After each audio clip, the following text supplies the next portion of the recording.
पहलवान जी, पहले तो ये बताइए, आप अपने नाम के आगे लिखते हो पहलवान। आपने पहलवानी की कौन सी है? कहीं नाम तो सुना नहीं आपका। देखिए, ये तो बताएंगे जो पहलवानी करी है जिन्होंने, और जिन्होंने अखाड़े देखे हैं, जिन्होंने दंगल देखे हैं। अब आप कभी अखाड़े में गुथे नहीं, आप कभी पंचवटी अखाड़े पे आए नहीं, तो आपको क्या पता मैं पहलवान हूँ कि नहीं हूँ। जो पहलवान है वो मुझे जानते हैं। अच्छा, जो दूसरा सवाल मेरा ये है, कुछ दिन पहले मैंने आपका इंटरव्यू लिया था। मैंने आपसे सवाल पूछा था, गौरव गौतम भी तो टिकट आरती हैं। आपने कहा कौन गौरव गौतम? मैं तो जानता नहीं हूँ। ठीक है, लेकिन आज आप स्वागत कर रहे हो गौरव गौतम का। ब्राह्मण प्रबल दावेदार है, उनमें वीरपाल दीक्षित सबसे सज्जन आदमी है। उनके पिताजी का भी बड़ा नाम है और शहर में बच्चा बच्चा उस परिवार को जानता है।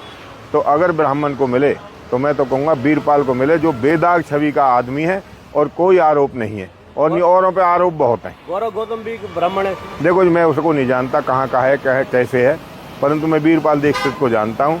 वो कहाँ का रहने वाला है, क्या है, मैं उसके बारे में कुछ नहीं कहूँगा, ना मैं उसको जानता।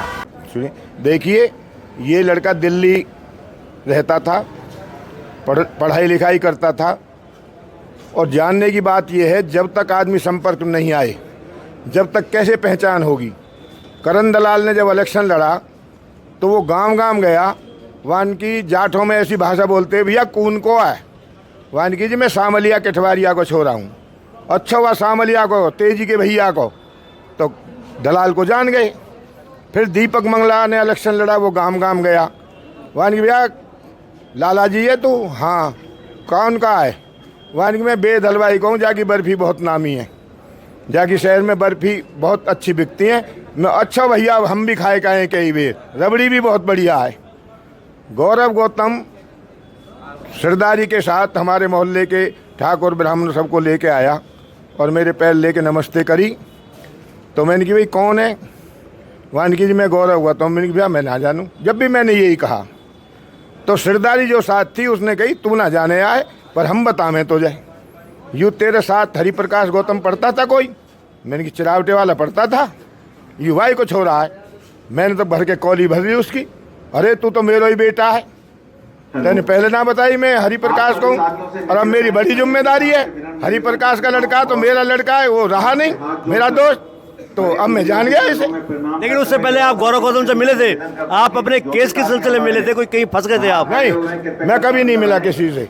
गौरव गौतम से मिले थे? नहीं, मैं अभी मिला हूँ उससे, जब वो सरदारी ने बताया ये उसका लड़का हरिप्रकाश का, जब मिला हूँ इससे। उससे पहले मैं उससे मिला ही नहीं। लेकिन दुनिया तो सारी जानती थी पलवल से गौरव गौतम कौन है। भाई पलवल जानता होगा, करण दलाल को जब इसने बताया, गौरव गौतम को आज सब जानते हैं। आज आप वैसी बात कर रहे हो, उस समय आप वीरपाल दीक्षित के साथ थे, वो टिकट आरती थे, इसलिए आपने ये भाषा बोली थी। नहीं, ऐसा कुछ नहीं है। वीरपाल दीक्षित के परिवार को सारा शहर जानता है, देहात जानती है। उनके पिताजी किशन चंद इलेक्शन लड़े, इसलिए मैं वीरपाल को जानता था। अच्छा, ओवरऑल बताइए क्या माहौल निकल के आएगा, क्योंकि कल करण सिंह दलाल ने नामांकन पत्र भरा, बहुत भारी भीड़ थी। कल नामांकन तो गौरव गौतम ने भी भर दिया, लेकिन रोड शो है उनका नामांकन का कल, यानी 11 तारीख को। क्या कहेंगे, क्या रिजल्ट निकलेगा? देखिए, बात ये, रिजल्ट तो स्पष्ट है। गौरव गौतम 50,000 वोटों से जीत रहा है, क्योंकि जब ये शोर मचाया था कांग्रेसियों ने कि कृष्णपाल की जमानत जब्त, कृष्णपाल की जमानत जब्त, परंतु ये बीजेपी पार्टी है, इसका वर्कर शांत रहता है। जो कांग्रेस और इनेलो पार्टी है, वो एक ट्रैक्टर होता था DT 14, वो खेत तो जोतता था 2 किला और शोर मचाता था सबसे ज़्यादा। ये जो बीजेपी है, ये मैसी फर्गूसन ट्रैक्टर है, ये 50 किला जोत देता है और आवाज़ नहीं करता। तो ये बीजेपी है, ये मैसी फर्गूसन ट्रैक्टर है, इसका वर्कर शोर नहीं मचाता। रही रैली की बात, जिसने कांग्रेस के प्रत्याशी के तौर पर नामांकन के लिए भीड़ बुलाई, अभी तो कौन है, करण दलाल जी हमारे, उनको तो अभी टिकट ही नहीं मिली, जबकि उदयवान को पड़ोस में मिल गई। तो आप अंदाज़ा लगा लो कि जनता किस ओर मुख कर रही है।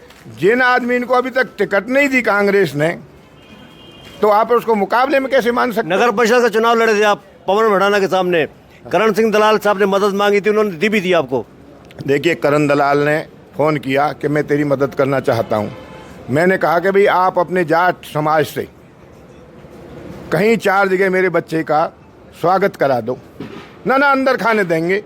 तो इसका मतलब है कि भाई कैसी हमारी सब वो करिए जब 4 उसके रिश्तेदार मेरे बच्चे के माला नहीं डाल सकते तो मैं कैसे मान लूँ मेरी मदद की है? आप बता दें। क्या जब मदद कर रहे हैं तो क्या इतनी डरपोक कौम है जाट जो मेरे लड़के के माला नहीं डाल सकते थे? बनियार ब्राह्मण और जाट ही तो है उस वार्ड में, तो माला डालनी चाहिए थी। जब सपोर्ट कर रहे हो तो माला में क्या परेशानी हो रही थी? आपके बारे में ये कहा जाता है शंभू पहलवान मदद तो सबकी ले लेते हैं, फिर उनका एहसान नहीं मानते वक्त आने पर। देखो, मैं सत्संगी आदमी हूँ, सत्संग की तो सब मदद सबसे लेता हूँ। बाकी मैं बदतमीजी की, झूठे मुकदमों की, ऐसी ना किसी की मदद करता हूँ, नहीं लेता हूँ। ये हमारे साथ मौजूद थे शंभू पहलवान, जो ब्राह्मण सभा के अध्यक्ष भी रहे हैं और काफ़ी कद्दावर अपने क्षेत्र के नेता भी हैं।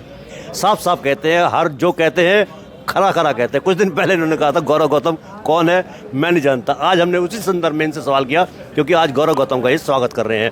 बहरहाल आप हमारे चैनल को आप लाइक करें, फॉलो करें, कमेंट बॉक्स में प्रतिक्रिया दें, इस लिंक को ज़्यादा से ज़्यादा शेयर भी कर दें। धन्यवाद। जय हिंद, जय भारत।